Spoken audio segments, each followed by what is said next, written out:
Bonjour, j'espère que vous allez bien. On fait un petit point sur le PEA. On est au mois de juillet, donc un petit point sur le début de l'année et puis donc les actions que je cible sur le deuxième semestre. J'ai eu également des remarques sur le fait que je partageais plus le contenu de mon portefeuille en termes d'actions, donc c'est ce que je vais faire dans cette vidéo. Alors on démarre avec un avertissement, je ne suis pas conseiller financier, cette vidéo n'a pas pour but de vous proposer un placement financier ou un quelconque conseil d'achat, mais uniquement un but pédagogique et de partage, vous restez responsable de vos investissements. Alors c'est une présentation ici de la structure du PEA, c'est quelque chose que j'ai fait déjà dans pas mal de vidéos, c'est juste pour bien comprendre les grandes lignes du PEA. On a d'une part une sélection d'actions à dividendes, donc que j'ai classé comme dividende A et dividende B. On voit par exemple que Sanofi, je l'ai vendu récemment, donc je l'ai sorti du portefeuille temporairement, en attendant une baisse du titre Sanofi pour pouvoir rentrer dessus à un prix un peu plus intéressant pour moi. Ensuite, on a des valeurs de croissance qui constituent, on va dire, la structure, la structure assez forte du PEA, notamment en termes de nombre et en termes de poids. Et puis des valeurs que j'ai appelées swing trading, sur lesquelles eh bien, je vais faire du DCA+. Alors DCA+, c'est quoi le principe? C'est de rentrer sur une valeur, sur un support et de s'alléger ou de sortir sur une résistance. J'ai fait pas mal de vidéos sur le sujet. Vous pouvez regarder le mode DCA+. Alors, si on regarde la structure du PEA, on va retrouver donc ces actions au travers de la structure du PEA. Alors, comment je l'ai classé? Vous avez la dernière colonne qui est le poids en fait de chaque action. Donc on va retrouver les poids lourds fonds de portefeuille de mon PEA, qui sont principalement Total Energy, Air Liquide, Vinci, Legrand et Silor Luxottica, complétés par 2 ETF. Je reviendrai un peu plus tard sur ces 2 ETF au cours de la vidéo. Ensuite, on va retrouver les sociétés principalement de dividendes qui vont être à peu près au milieu du tableau. Vous voyez, en termes de poids, on est autour des 3% pour les valeurs de type dividende, et puis des tailles beaucoup plus faibles pour les sociétés en mode swing trading. Alors mes cibles prioritaires pour le deuxième semestre, ça reste toujours les mêmes en fait. C'est un renforcement sur les actions de fonds de portefeuille. Donc sur ces actions, je fais pas d'allègement.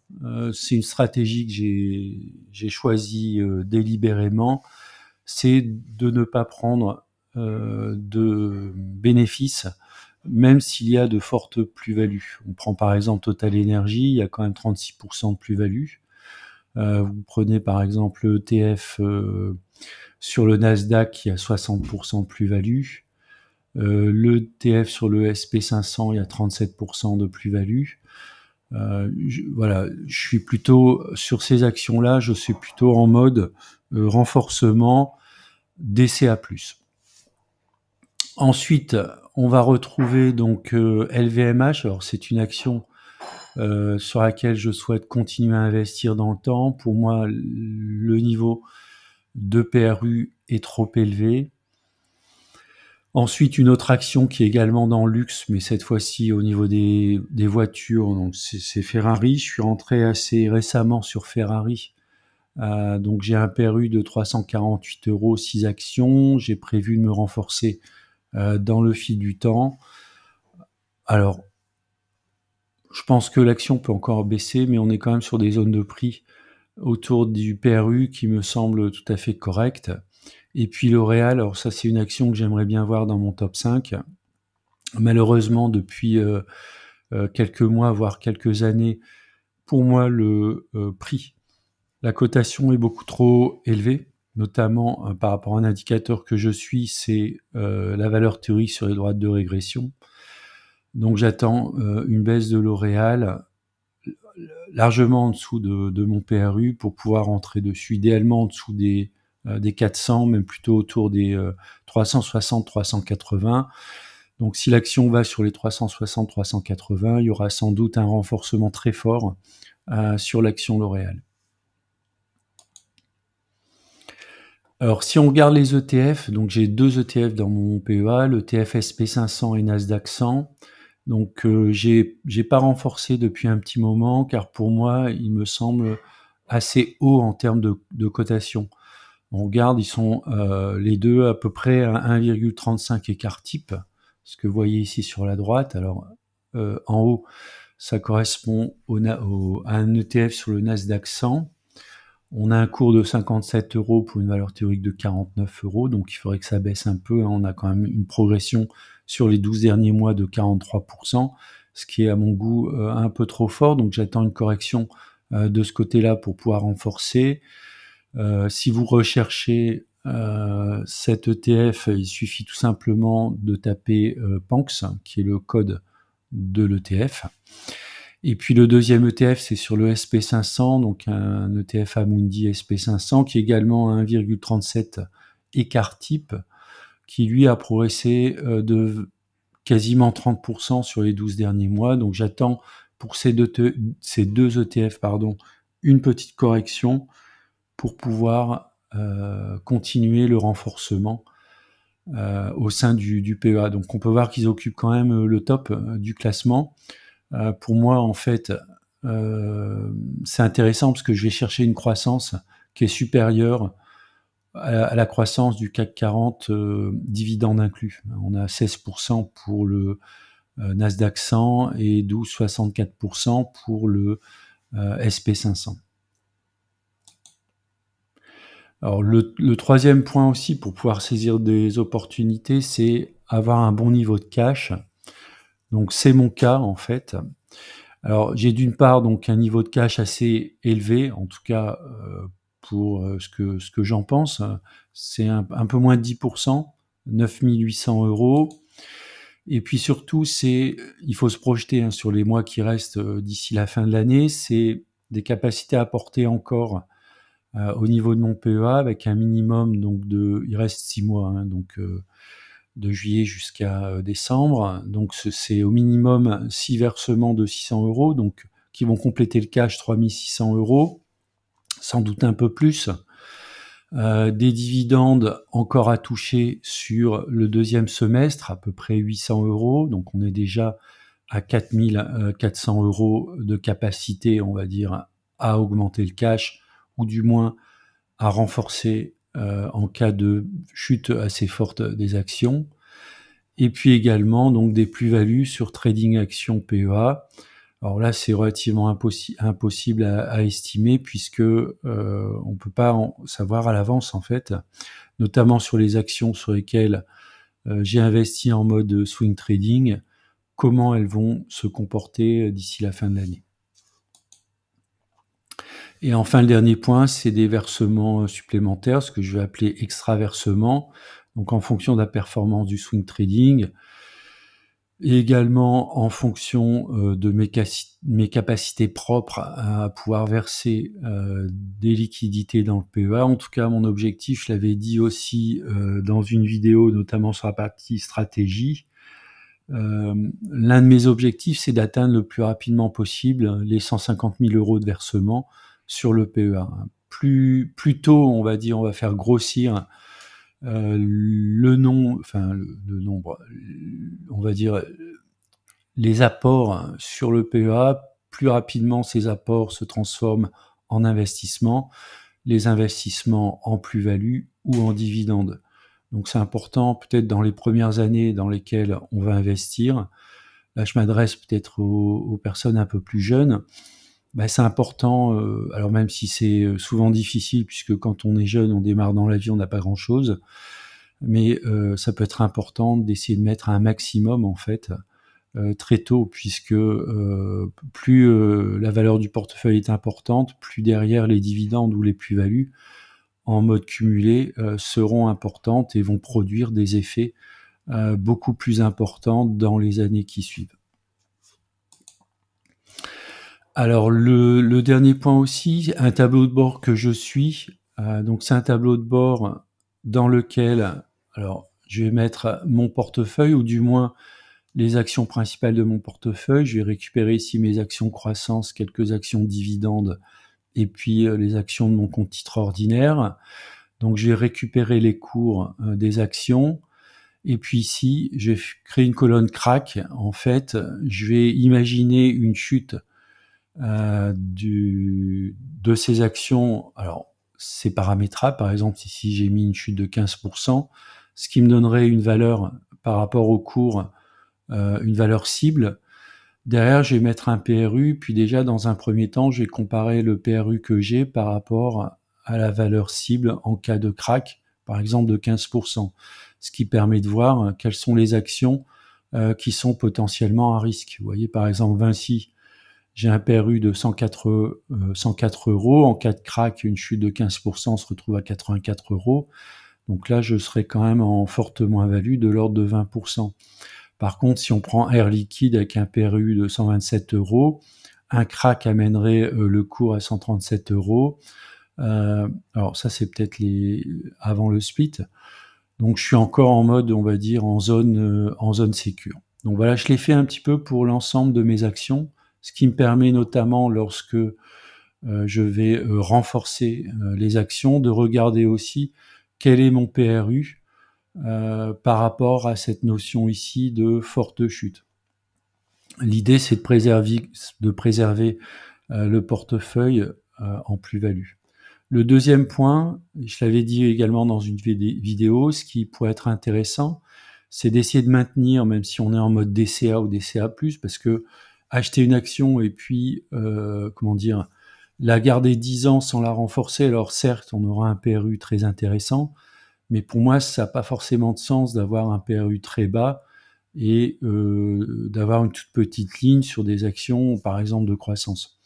Donc on va renforcer régulièrement ces actions, mais on va quand même avoir un œil et comparer le PRU par rapport au moins 1 sigma, c'est-à-dire moins 1 écart type. Alors pourquoi en fait? Parce que techniquement, lorsqu'une action est en dessous de moins 1 sigma, eh bien ça se passe dans 16% de la distribution. Donc ça veut dire que si vous prenez l'évolution d'une action, comme je le fais sur mes droites de régression hebdomadaires sur 30 ans, eh bien lorsqu'une action est située par exemple entre moins 1 et moins 2 sigma, eh bien ça n'arrive que 16% du temps. Donc ça veut dire que 84% du temps, vous êtes au-dessus de la valeur moins 1 sigma. Donc pour moi, c'est un indicateur intéressant, puisque ça veut dire que le risque pour retrouver mon portefeuille en moins-value est relativement faible, puisque chacune des lignes serait dans cette situation que dans 16% des cas ou 16% du temps. Donc j'ai récupéré les valeurs ici moins 1 sigma que j'ai rentré dans mon tableau, et puis derrière, j'ai fait un calcul du moins 1 sigma dans 12 mois, dans 24 mois, 36 mois, 48 mois, 60 mois, 72 mois et 84 mois. Donc 84 mois, donc c'est 7 ans. Donc on va essayer de se projeter en fait. Alors comment on calcule ici les valeurs? Donc on a par exemple moins 1 sigma est à 141. Eh bien je vais tout simplement appliquer la croissance annuelle que j'ai récupérée sur mes droites de régression sur chacune des valeurs. Donc à 12 mois, je vais multiplier par 9,4%. Et ensuite, à 24 mois, je vais remultiplier par 9,4% cette valeur, etc., etc., etc. Et ensuite, je vais comparer mon PRU avec cette valeur. Donc je vais mettre une couleur verte si le PRU est inférieur à la valeur, et je vais mettre une couleur orange si le PRU est supérieur. Ça veut dire quoi? Ça veut dire que mon PRU ici de 124 euros sur l'action Airbus, eh bien, elle est relativement élevée.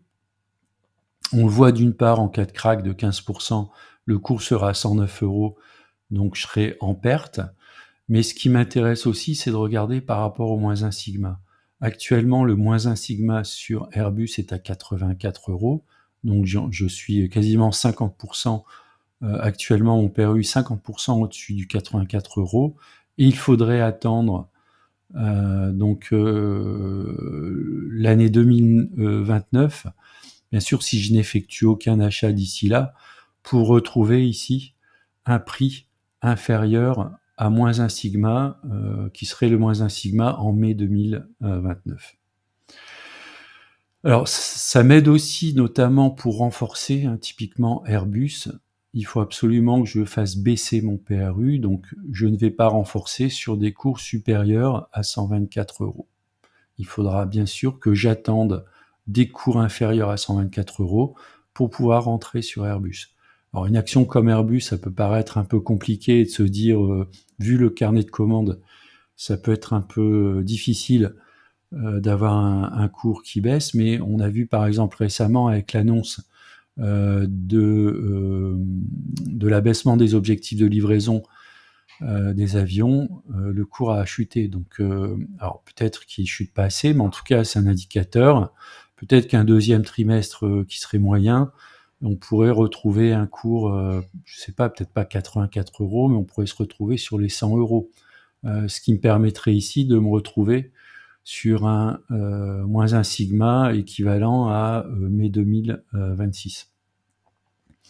Alors je ne sais pas si j'ai été clair dans mes explications, mais toujours est-il que ça peut être un tableau intéressant. Par exemple ici GTT, est-ce qu'on renforce GTT? Bon ben j'ai un PRU de 70.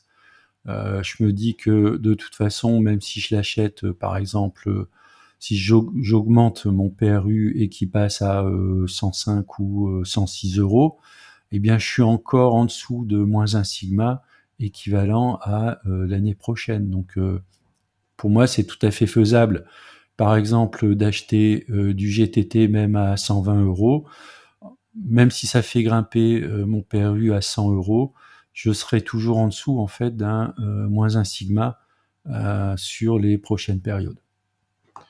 Donc en gros, en d'autres termes, lorsque je vais renforcer une action, je vais regarder ce tableau et notamment regarder ma position. On voit par exemple que sur les actions ici Capgemini, Dassault, Hermès, alors pourquoi je ne rentre pas pour l'instant sur ces actions? Eh bien tout simplement parce que le cours actuel est très largement au-dessus en fait des moins 1 sigma. Alors est-ce que ça veut dire que je vais rentrer lorsque les cours seront inférieurs à ces valeurs-là? Pas forcément. C'est un peu compliqué, hein. Imaginez Hermès inférieur à 1349 €. La probabilité est faible, mais en tout cas, je vais pas l'acheter à 2000 € ou 2140 € par exemple. Je peux, si on regarde par exemple ici un crack à 15%, 1819 € pourrait être tout à fait intéressant pour moi, au moins d'initier une position sur Hermès. Ensuite, éventuellement, si le crack se poursuit et qu'on descend, je sais pas, par exemple à 1600 €, ce qui me fera un prix moyen de 1700 €, ce qui correspondrait à un moins 1 sigma à horizon de mai 2027. Donc voilà comment on peut utiliser par exemple les droites de régression, notamment les calculs moins 1 sigma, avec des PRU qu'on pourrait avoir sur notre portefeuille. L'idée ici, c'est de se dire aussi, de faire des simulations sur un portefeuille et de dire quel est l'impact d'un crack, par exemple d'une chute de 15% sur mon portefeuille en termes de plus-value ou de moins-value. Donc ça peut être aussi un outil de simulation si vous souhaitez tester la résistance entre guillemets de votre portefeuille. Ça vous permet aussi très rapidement ici, si vous avez systématiquement des PRU supérieurs à moins 1 sigma, est-ce que ça vaut le coup de renforcer sur des valeurs supérieures à votre PRU? Ça, c'est une question qui peut être tout à fait ouverte. Alors, les saisies d'opportunités en swing trading, on va regarder également les fortes variations sur une courte période. Par exemple, ici, les variations sur un mois sur les actions du CAC 40. On voit par exemple que Société Générale a perdu 20%, Airbus quasiment 20%, Eurofins Scientifique 15,94, etc., etc. Donc j'ai pris par exemple ici toutes les actions qui ont perdu 10% en un mois. Et puis derrière, ce qu'on va faire, c'est une analyse un peu plus fine pour savoir, par exemple, parmi ces actions, est-ce qu'il n'y a pas des opportunités. Moi, par exemple, pour moi, il y en avait une qui existe toujours, c'est par exemple sur Orange. Alors Orange, les fondamentaux sont pas exceptionnels. L'objectif d'Orange, c'est pas non plus de la garder sur un très long terme, puisque si on regarde sur les 30 dernières années, on voit que c'est une action qui a une tendance plutôt négative.